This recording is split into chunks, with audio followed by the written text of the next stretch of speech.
তেলের পাম্পে তেল পাওয়া না গেলেও বাংলাদেশের আনাচে কানাচে এবং রাজনৈতিক অঙ্গনে ও সংসদে তেলের ছড়াছড়ি, তেলের কোনো অভাব নাই। বিশেষ করে রাজনীতিক কিছু নেতা নেত্রী, আমলা কামলা চামচাগুলো যে হারে তেল দেওয়া শুরু করেছে, এই তেলানিতে একদিন হয়তো দেখা যাবে আওয়ামী লীগ সরকার শেখ হাসিনার মতো বর্তমান সরকারের জনাব তারেক রহমানও তলিয়ে যেতে পারেন। বিগত দিনে আপনারা কিন্তু দেখেছেন নিজেদের ফায়দা লুটার জন্য তেল মারতে মারতে বঙ্গবন্ধু শেখ মুজিবুর রহমান ও শেখ হাসিনারে এরকমভাবে মানুষের হৃদয়ে পিষিয়ে তুলেছিল যে তাদের এই তেলানিতে মানুষ খুব বিরক্ত হয়েছিল, খুবই কষ্ট, খুবই মর্মাহত, খুবই দুঃখিত হয়েছিল, যার বহিঃপ্রকাশ কিন্তু ২৪-এর গণ অভ্যুত্থানে আপনারা দেখেছেন। এই ২৪-এর গণ অভ্যুত্থান কিন্তু কর্মের ফল।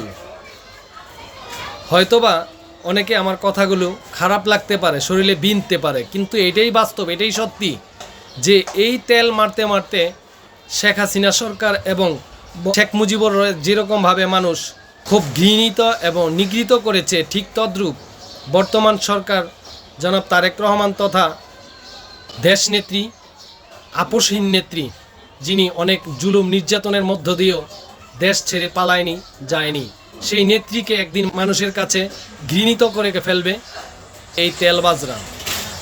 সেই জন্য এখনই সময় জনাব তারেক রহমানের এই তেলবাজদের বিরুদ্ধে রুখে দাঁড়ানোর এবং তাদেরকে কঠিন জবাব দেওয়ার।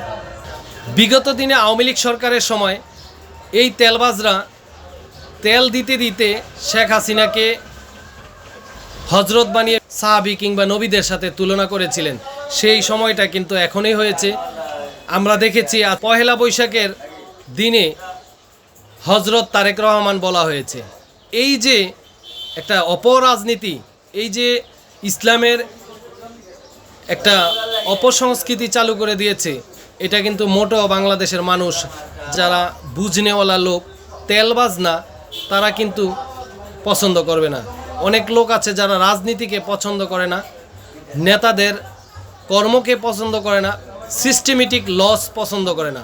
তারা সুন্দরভাবে দেশ পরিচালনা, সুন্দরভাবে দেশের মানুষ যাতে সঠিকভাবে থাকতে পারে, নিত্যপণ্যের জিনিসের দাম যাতে কম থাকে, হানাহানি মারামারি যাতে কম হয়, দেশের মধ্যে যাতে বিশৃঙ্খলা না হয়, দেশের মধ্যে যাতে অস্থিতিশীল না হয়, বাজার যাতে নিয়ন্ত্রণে থাকে, সেই জিনিসগুলো কিন্তু মানুষ চায়। এরকমের অনেক লোক আছে যারা রাজনীতির সাথে যুক্ত না, কিন্তু এই জিনিসগুলো তারা খুবই বাজেভাবে দেখছে আমি মনে করি। গত কয়েকদিন আগে সে একটা পুকুরের মধ্যে কুকুর ছাড়াকে নিয়ে যেইভাবে বাংলাদেশে সুশীলরা, কিছু বিজ্ঞ লোকেরা চেপে বসেছিলেন, কিন্তু আপনারা দেখেছেন গত ৩-৪ দিন আগে একটা লোককে কয়েকজন হায়না মিলে যেভাবে কুপিয়ে মারা হয়েছিল, সেটার কিন্তু এরকমভাবে ট্রোল হয়নি, এরকমভাবে প্রতিবাদ হয়নি, এরকমভাবে কেউ কথাও বলেনি, এগিয়েও আসেনি। এটা কিসের বহিঃপ্রকাশ? এটা কিন্তু তেলবাজের বহিঃপ্রকাশ। তা আমরা অবশ্যই এই তেলবাজদের থেকে বাংলাদেশকে এবং রাজনৈতিক নেতাদের চরিত্র ঠিক পেতে চাই। তাই অনতিবিলম্বে আমি বাংলাদেশ বর্তমান সরকার জনাব তারেক রহমানের কাছে আমার অরাজনৈতিক সংগঠন মায়ের আঁচল সাহিত্য সামাজিক মৈত্রী পরিষদের পক্ষ থেকে জোর দাবি জানাচ্ছি, যাতে করে এই তেলবাজদের বিরুদ্ধে তিনি উপযুক্ত প্রমাণ, উপযুক্ত তথ্য নিয়ে অনতিবিলম্বে যারা এই তেলবাজি করতে গিয়ে তারেক রহমানকে হজরত বলে আমাদের ইসলামকে কুলুষিত করছে, তাদেরকে গ্রেপ্তার এবং নিন্দা জানাচ্ছি। আসসালামু আলাইকুম রহমতুল্লাহি ওয়া বারাকাতুহু।